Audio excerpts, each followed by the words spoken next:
আসসালামু আলাইকুম, শুভ সকাল সবাইকে। সবাই কেমন আছো? ভালো আছো নিশ্চয়ই। ওকে, আমরা আজকে ইংলিশ সেকেন্ড পেপারের খুবই গুরুত্বপূর্ণ একটা টপিক, পাংচুয়েশন অ্যান্ড ক্যাপিটালাইজেশন বা ক্যাপিটালাইজেশন অ্যান্ড পাংচুয়েশন, এই টপিক নিয়ে ডিসকাস করব। এটার জন্য আমাদের দুইটা ক্লাস লাগবে। এটা আমাদের প্রথম ক্লাস, আর আরও একটা ক্লাস আমরা ডিসকাস করব, তাহলে আমাদের পাংচুয়েশন পার্টটা কমপ্লিট হয়ে যাবে। আমরা জানি যে আমাদের এক্সামে পাংচুয়েশন আসবে, তাই না? সো আমাদের পাংচুয়েশনটা খুবই গুরুত্বপূর্ণ একটা টপিক, 5 মার্কস ক্যারি করে এটা, আর আমরা খুব সহজেই ভালো মার্কস পেতে পারি। ঠিক আছে, তোমাদের নবদূত বইয়ের পেজ নাম্বার 203, 203 পৃষ্ঠা ওপেন করো সবাই আমার সাথে। পেজ 203, 203 পৃষ্ঠা। ওকে, প্রথমে আমরা ক্যাপিটাল লেটার্সের ব্যবহার দেখব, ইউজ অফ ক্যাপিটালাইজেশন। ওকে, আমরা মাঝে মাঝে বলি যে বড় হাতের অক্ষর, আসলে বড় হাত বলতে কিছু নাই। আমাদের দেখো দুইটা হাতই সমান, তাই না? তাহলে বড় হাত আর ছোট হাত কোনো নাই। বলে না যে বড় হাতের এবিসিডি লিখে, ছোট হাতের এবিসিডি লিখে, আসলে একটু মজা করে বলে মানুষ, দুইটাই সমান হাত, তাই না? Both the hands R equal. তাহলে আমরা যেটা বলবো সেটা হচ্ছে স্মল লেটার আর ক্যাপিটাল লেটার। যেটাকে আমরা বড় হাতের অক্ষর বলি, আসলে সেটা বড় হাতের অক্ষর না, সেটা হচ্ছে ক্যাপিটাল লেটার্স। ওকে, তাহলে শুরু করব আমরা ক্যাপিটাল লেটার কোথায় কোথায় ব্যবহার করব সেটার ব্যবহার। ঠিক আছে, প্রথমে বলছে সেন্টেন্সের প্রথম অক্ষরকে ক্যাপিটালাইজ করতে হয়। আমরা জানি যে প্রত্যেকটা সেন্টেন্সের প্রথম শব্দটা ক্যাপিটাল লেটার হবে, তাই না? আমরা যদি লিখি এভাবে, রুল 1,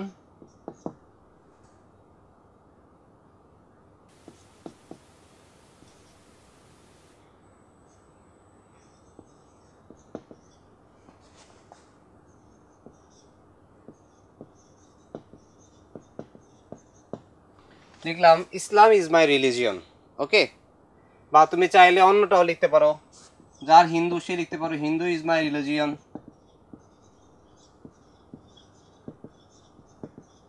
অথবা কি Christianity is my religion, Christianity is my religion, অথবা যাই যে বুদ্ধিস্ট সে লিখতে পারে বুদ্ধিজম ইজ মাই রিলিজিয়ন,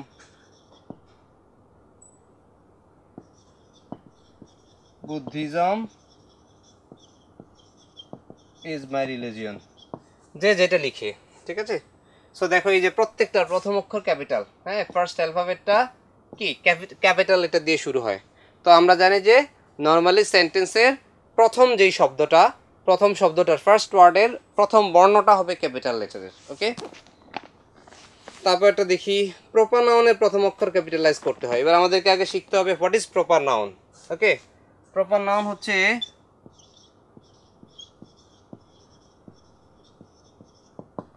হচ্ছে name of a person, place or thing.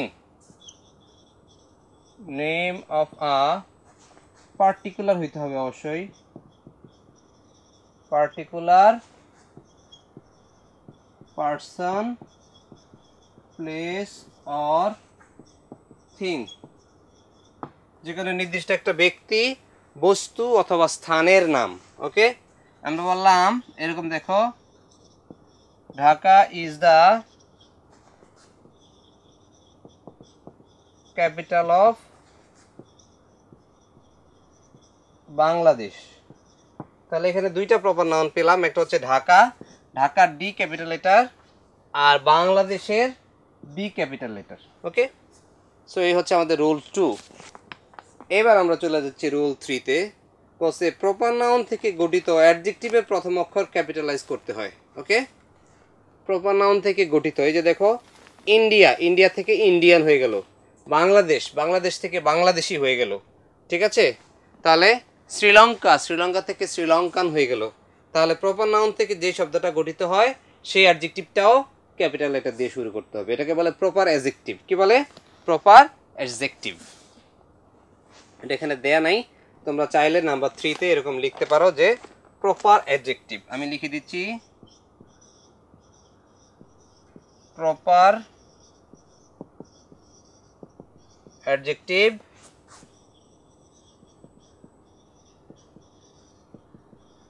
Capital letter দিয়ে শুরু হয়। ওকে, লিখলাম যে প্রপার অ্যাডজেক্টিভটা ক্যাপিটাল লেটার দিয়ে শুরু হয়। আমরা এখানে দেখতে পাচ্ছি এই যে দেখো আমেরিকান, ইন্ডিয়ান, ব্রিটিশ। সো এই এবার দেখো সৃষ্টিকর্তা বোঝাতে নাউন ও প্রনাউনকে ক্যাপিটালাইজ করতে হয়। ঠিক আছে, সৃষ্টিকর্তা মানে কি গড বা আল্লাহ বা যেটাই আমরা বলি না কেন, ক্রিয়েটর যেটাই বলি না কেন, তাহলে সৃষ্টিকর্তাকে বোঝানোর জন্য আমরা সবসময় ক্যাপিটাল লেটার ব্যবহার করব।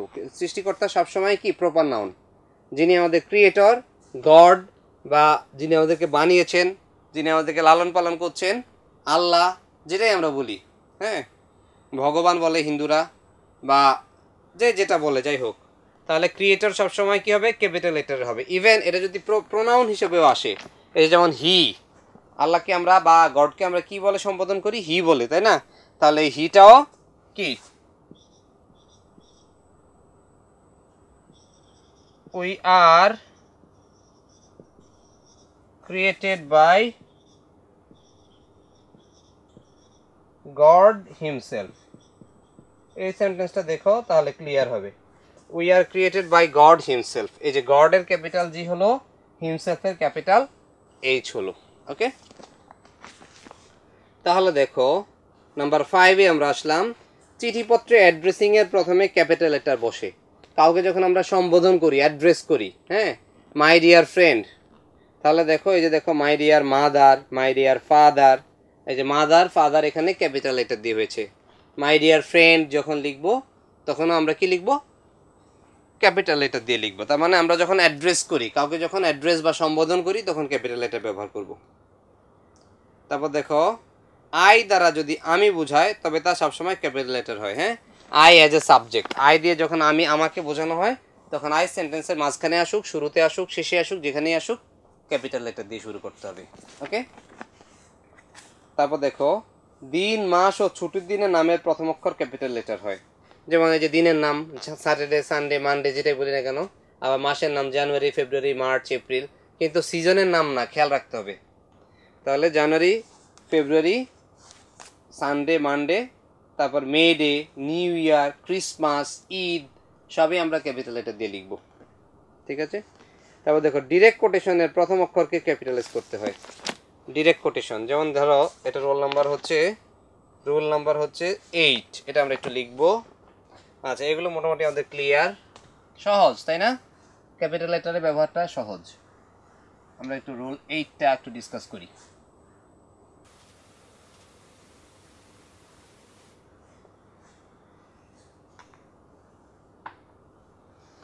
ওকে, রুল নাম্বার 8 দেখো এখানে কি বলা আছে, বলেছে ডিরেক্ট কোটেশনের প্রথম অক্ষরকে ক্যাপিটালাইজ করতে হয়। আমরা যেরকম নেরেশন করি, তাই না? ধরো এরকম লিখতে পারি, হি সেড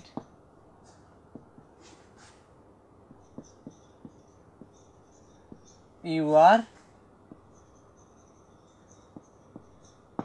হাংরি, তাহলে এই যে কোটেশনের ভিতরের প্রথম অক্ষরটা ক্যাপিটাল হবে। ঠিক আছে, এই যে এখানে দেখো নো দিয়ে একটা কথা বলা আছে কি দেখো, the teacher said no it can't be possible, তার মানে কি নো এর এনটা ক্যাপিটাল লেটার হলো। এবার দেখো নাম্বার 9, কোনো শব্দের সংক্ষিপ্ত রূপ লেখার সময় প্রতিটি অক্ষর ক্যাপিটাল লেটার হয়, তাই না? যেমন আমরা লিখতে পারি USA, the USA, United States of America, UK, United kingdom.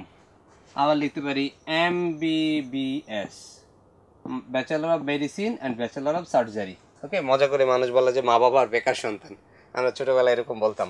তো নর্মালি যেটা সেটা হচ্ছে কি, যদিও এম দিয়ে শুরু হয় কিন্তু বি দিয়ে স্টার্ট করতে হয়, bachelor of medicine and bachelor of surgery. Okay, MBBS। So এই তাহলে যে কোনো অ্যাব্রিভিয়েশন বা সংক্ষেপণের ক্ষেত্রে আমরা ক্যাপিটাল লেটার ব্যবহার করব।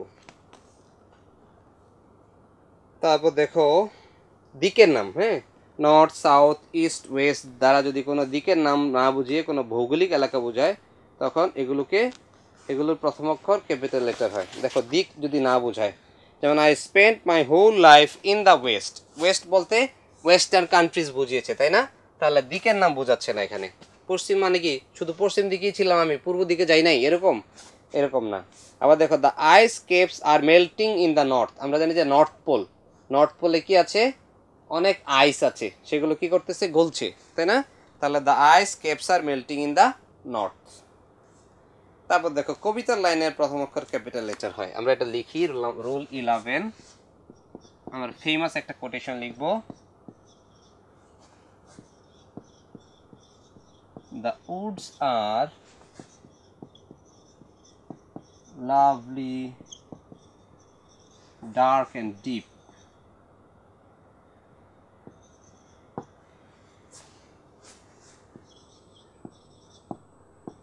but I have promises to keep.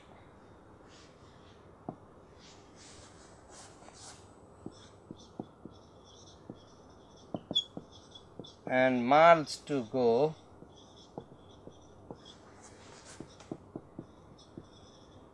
before I sleep.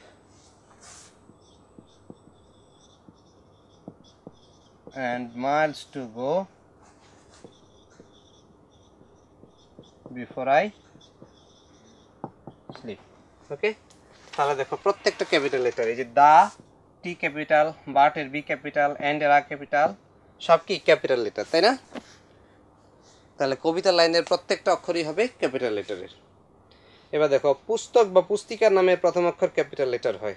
এই যে দেখো এখানে বইয়ের নাম, যেটা আমরা জানি একটা বইয়ের নাম সবসময় ক্যাপিটাল লেটার, যেমন শেক্সপিয়ারের ম্যাকবেথ, হ্যামলেট, অথেলো, কিং লিয়ার, সবগুলোই কি হবে ক্যাপিটাল লেটার। এই যে দেখো কিং লিয়ার লিখেছে এই 12 নম্বরে, যেমন ধরো এই দেখো কিং আবার কি লিয়ার, দুইটাই ক্যাপিটাল। আমরা লিখতে পারি এরকম গালিভার্স ট্রাভেল, তাহলে গালিভারের জি ক্যাপিটাল, ট্রাভেলের টি ক্যাপিটাল। ওকে, গালিভার্স ট্রাভেল। তারপর দেখো শিক্ষা প্রতিষ্ঠানে পঠিত ভাষা সংক্রান্ত বিষয়ের প্রথম অক্ষর ক্যাপিটাল লেটার হয়, যেমন দেখো ইংলিশ, বেঙ্গলি, হ্যাঁ, হিন্দি, অ্যারাবিক, তারপরে কি ল্যাঙ্গুয়েজের নাম সবসময় কী হবে ক্যাপিটাল লেটারে হবে। তারপর দেখো বিখ্যাত স্থান, জাহাজ, ট্রেন ইত্যাদি নামের প্রথম অক্ষর ক্যাপিটাল লেটার হয়, যেমন দেখো the Taj Mahal, okay, the Titanic জাহাজ, তাই না?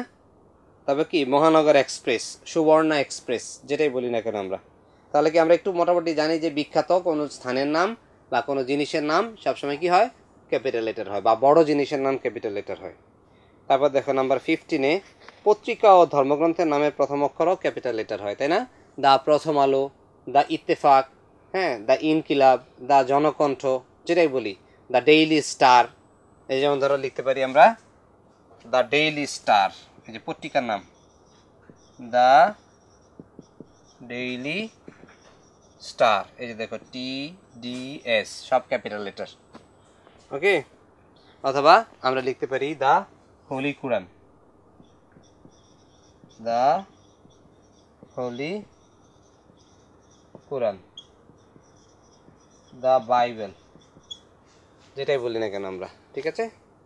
তারপর আসছে কি বড় জিনিস, যেমন নদ নদী, সাগর, পাহাড় পর্বত ইত্যাদি নামের প্রথম অক্ষর ক্যাপিটাল লেটার হয়, যেমন মাউন্ট এভারেস্ট, হিমালয়াস, ঠিক আছে? তারপর আমরা লিখতে পারি দা পদ্মা, দা মেঘনা, তার মানে কি আমরা বুঝি যে মানে সংক্ষেপে বললে বড় জিনিসের নামের আগে ক্যাপিটাল বসাই, তাই না?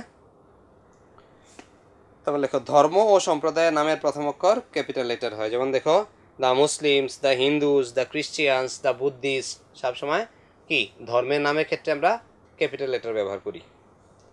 এরপর আসছে 18 নম্বরটা, দেখো বস্তুর উপর ব্যক্তির বৈশিষ্ট্য আরোপ করা হলে এর প্রথম অক্ষর ক্যাপিটাল লেটার হয়। এই যে দেখো 18 নাম্বারটা দেখো, এটা একটু ব্যতিক্রম রুলটা, হ্যাঁ, বলছে বস্তুর উপর ব্যক্তির বৈশিষ্ট্য আরোপ করা হলে এর প্রথম অক্ষর ক্যাপিটাল লেটার হয়, যেমন দেখো then came death come on a winged chariot, এখানে মৃত্যুকে কি গ্লোরিফাই করা হয়েছে, হ্যাঁ, ইমমর্টালাইজ করা হয়েছে। ওকে, এই জন্য বলছে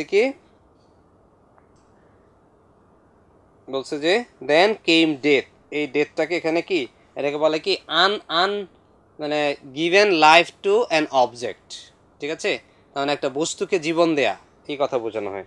বলছে then came death came on a winged chariot, chariot মানে ঘোড়ার গাড়ি, হ্যাঁ, তাহলে উইংড পাখাওয়ালা ঘোড়ার গাড়ি। ওকে, বলছে দেন কে, এখানে মৃত্যুকে ব্যক্তির মতো করে বর্ণনা করা হয়েছে, উঠতে উঠতে এসেছে। বলছে কিছু কিছু শব্দের সংক্ষিপ্ত রূপ এবং নামের আদ্যক্ষরের জন্য ক্যাপিটাল লেটার ব্যবহৃত হয়, যেমন দেখো এই যে দেখো হ্যাঁ, আমরা ওই যে সংক্ষিপ্ত রূপ বলছি FRCS, MBBS ডিগ্রির ক্ষেত্রে। আবার শর্ট নেম, যেমন আমি যদি এরকম বলি, এই যেমন দেখো PMM জামাল, মানে পাটোয়ারি মোহাম্মদ মোস্তফা জামাল, এরকম। হ্যাঁ, মানে কি সংক্ষেপে লেখা। সো এই ছিল মোটামুটি ক্যাপিটালাইজেশন, ক্যাপিটাল লেটার্স। আমরা এবার পাংচুয়েশনে চলে যাব। সো ক্যাপিটাল লেটারগুলো সহজই ছিল, কঠিন হওয়ার কিছু নাই, খুবই সহজ ছিল। আমরা অল্প কয়েকটা পাংচুয়েশনের রুলস আছে, আমরা দেখি কি কি আছে। ফুল স্টপ আছে, দেন কমা আছে, colon, semicolon, question mark, exclamation mark, apostrophe, hyphen, dash আর কোটেশন মার্ক। ওকে, সো আমরা মোটামুটি পাংচুয়েশন শুরু করব। ক্যাপিটালাইজেশন শেষ, এবার আমরা ইউজ অফ পাংচুয়েশন শুরু করছি।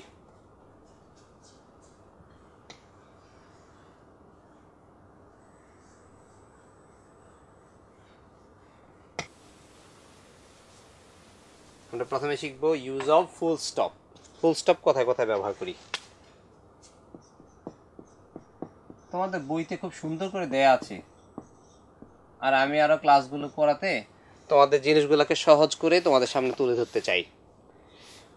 বলছে ফুল স্টপ কোথায় ব্যবহার করব। দেখো, প্রশ্নবোধক কিংবা আশ্চর্যবোধক নয় এমন বাক্যের শেষে ফুল স্টপ ব্যবহার হয়। আমরা লিখতে পারি অ্যাট দ্য এন্ড অফ, এরকম এরকম লেখা যায়,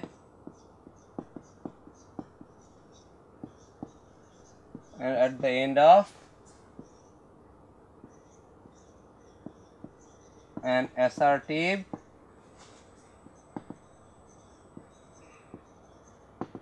imperative and optative sentence. Okay, assertive কিংবা ইম্পারেটিভ কিংবা অপটেটিভ সেন্টেন্সের শেষে, তার মানে কোয়েশ্চেন মার্ক যেটা নাই আর এক্সক্লেমেশন মার্ক যেটা নাই, বাকি সবগুলোতেই আমরা ফুল স্টপ ব্যবহার করতে পারি। যেমন ধরো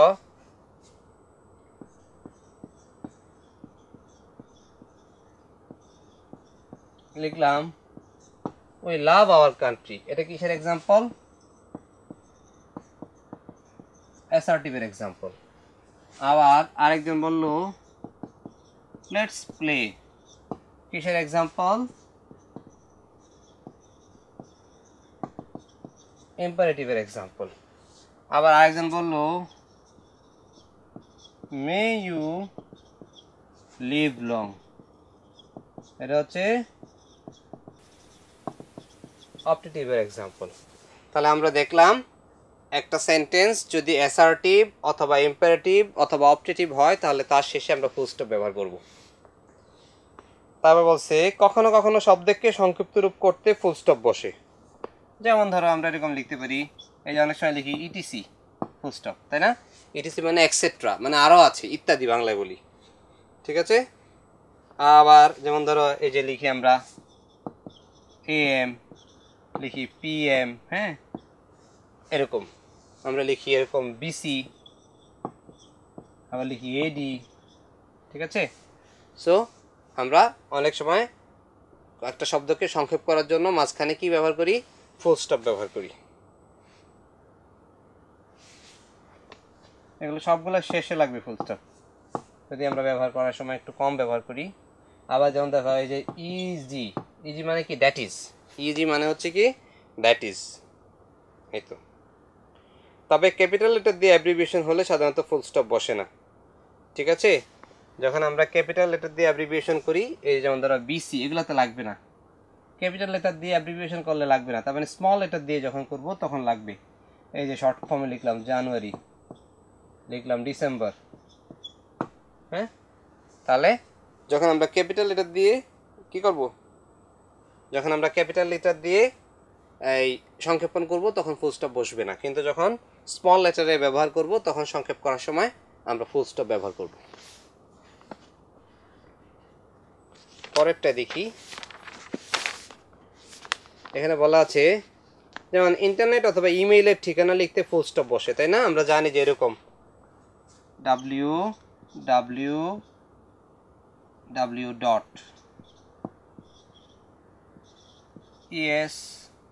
www.espn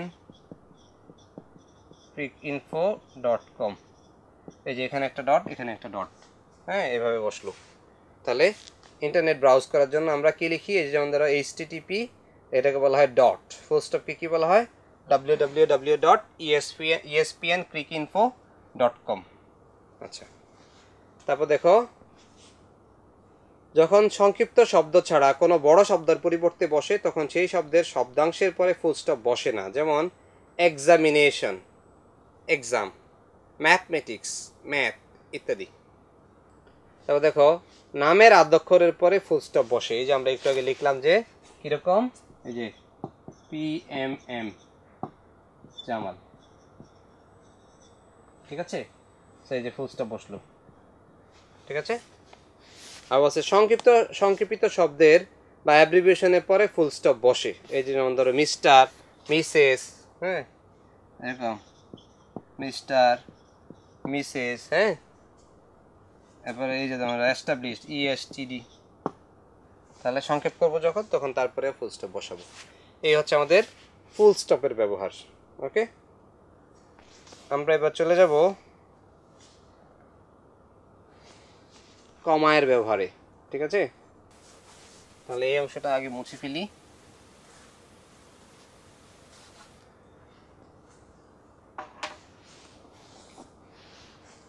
এবার আসবো আমরা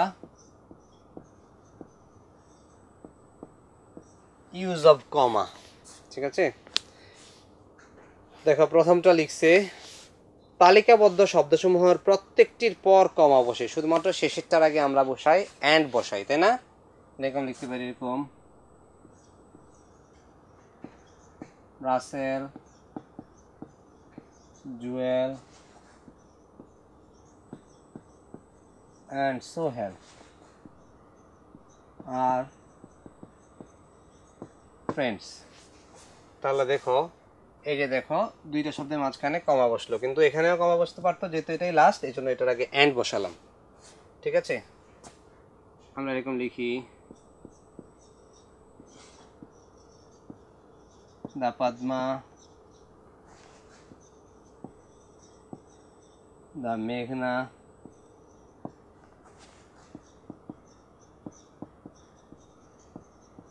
the Jamuna and the Surma are our main rivers.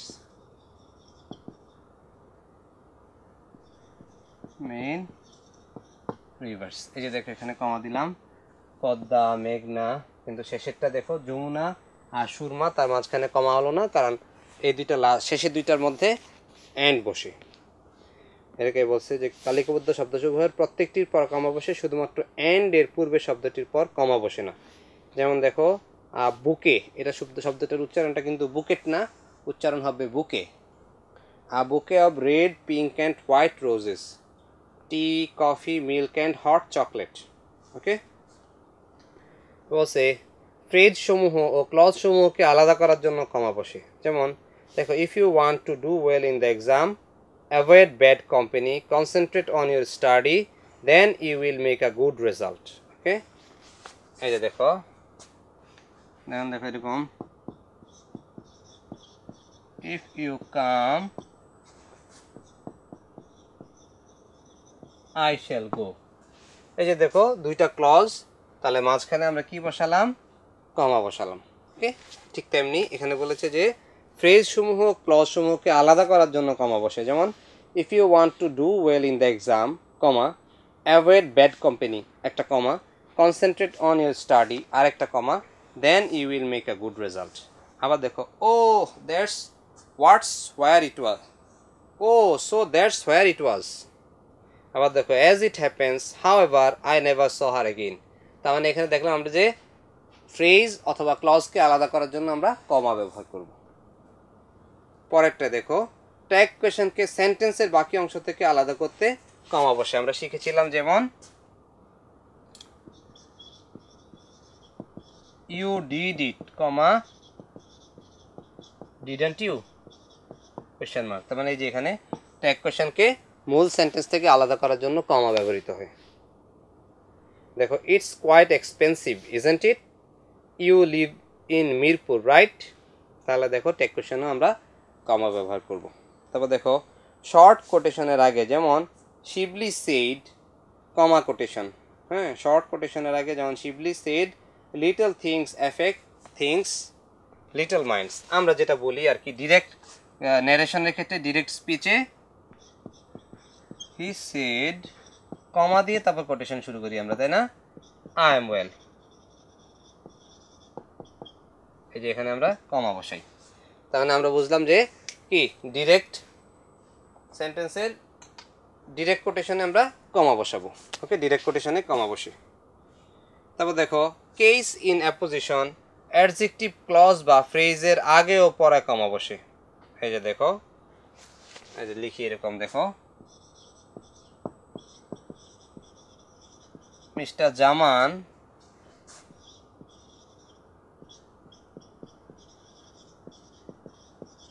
our English teacher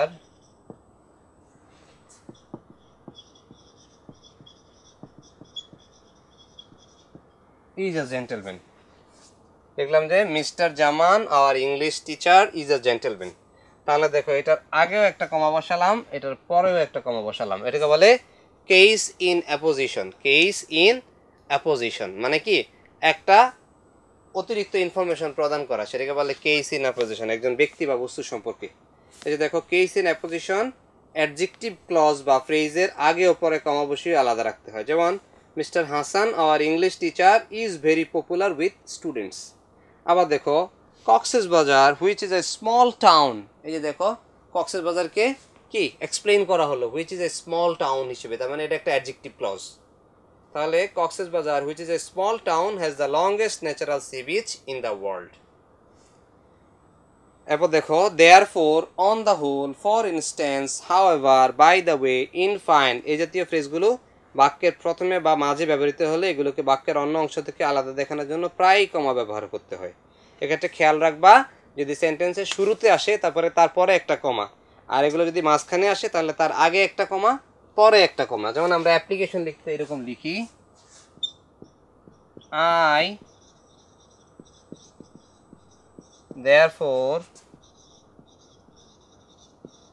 pray and hope that, তাই না? তাহলে দেখো এই যে therefore-টা মাঝখানে আসায় প্রথমেও একটা, মানে তার আগেও একটা কমা হবে, পরেও একটা কমা হবে, তাই না? এটাই বলছে দেখো therefore, on the whole, for instance, however, by the way, in fine, এই জাতীয় ফ্রেজগুলো বাক্যের প্রথমে বা মাঝে ব্যবহৃত হলে এগুলোকে বাক্যের অন্য অংশ থেকে আলাদা করে দেখানোর জন্য প্রায়ই কমা ব্যবহার করা হয়।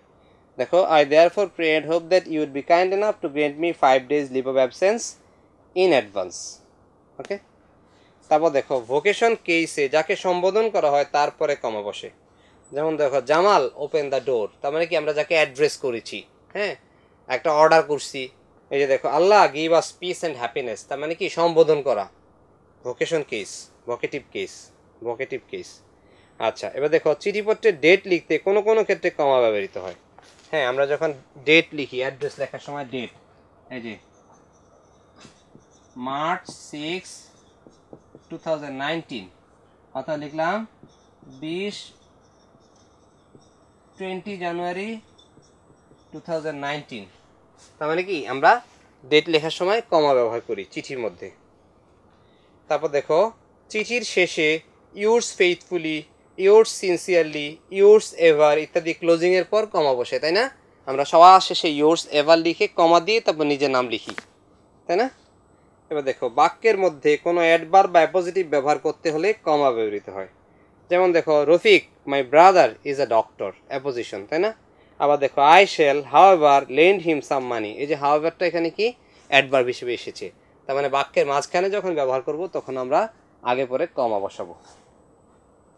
তারপর দেখো স্টিল, বাট, ইয়েট ইত্যাদি কনজাংশন দ্বারা যুক্ত কোঅর্ডিনেট ক্লজকে বিপরীতার্থক অর্থ প্রকাশ করলে সেগুলোর পর কমা বসে। আমরা যেমন জানি ইয়েস, নো, এগুলোর পরে আমরা কমা বসিয়ে যদি আমরা আরও কিছু বলতে চাই তার আগে কমা বসাই। Yes, yes I can do it, no it is not possible, এরকম।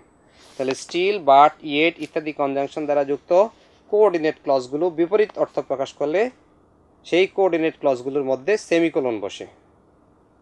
যেমন দেখো এটা আসলে সেমিকোলনে চলে গেছে, তাই না? বলছে স্টিল, বাট, ইয়েট ইত্যাদি কনজাংশন দ্বারা যুক্ত কোঅর্ডিনেট ক্লজগুলো বিপরীতার্থক প্রকাশ করলে সেই কোঅর্ডিনেট ক্লজগুলোর মধ্যে সেমিকোলন বসে। এটা আমরা সেমিকোলনের সময় পড়ব। তাহলে এই যে এটাকে আমরা ক্রস দিয়ে দিলাম, হ্যাঁ, কারণ এটা আমরা সেমিকোলনে নিয়ে যাব। এই হচ্ছে মোটামুটি কমার ব্যবহার। তাহলে আমরা আজকে ক্লাসে শিখলাম তিনটা জিনিস। একটা হচ্ছে ইউজ অফ, কি শিখেছিলাম? প্রথম শিখেছি ইউজ অফ কি ক্যাপিটাল লেটার্স, ক্যাপিটালাইজেশন খুবই ইম্পর্টেন্ট। প্রত্যেকটা লাইন কি ক্যাপিটাল দিয়ে শুরু করতে হবে আমাদেরকে। কবিতা লাইন অনেক কিছু আমরা পড়েছি, এগুলোর ক্ষেত্রে আমরা ক্যাপিটাল লেটার ব্যবহার করব। তারপর আমরা শিখেছি full stop, use of full stop, আর সবশেষে শিখেছি ইউজ অফ কমা। এগুলো কিন্তু মোস্টলি ইউজড, এই তিনটা আইটেম বেশি বেশি ব্যবহৃত হয়।